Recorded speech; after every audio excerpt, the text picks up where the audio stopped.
हुआ गुजरा, ये चमन से कौन गुनगुनाता हुआ गुजरा, हर कली माइल गुफ्तार नजर आती है।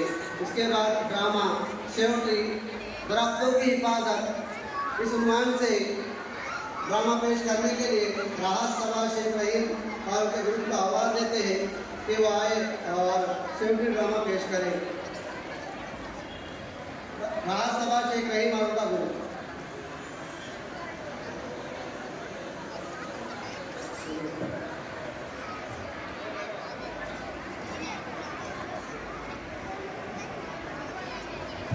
माशाल्लाह इनके लिए खिलाफ किया जाए। बहुत अच्छी ड्रेसिंग है। और दरख्तों की हिफाजत हमारी जिम्मेदारी है कि दरख्तों की हिफाजत करेंगे तो माहौल आलूदा नहीं होगा, हवा आलूदी नहीं होगी। इस तरह जो है तो हमको दरख्तों की हिफाजत करना हमारी जिम्मेदारी है। इसके अंदर ये पैगाम दिया गया है कि माहौल को आलूदा होने से बचाएं।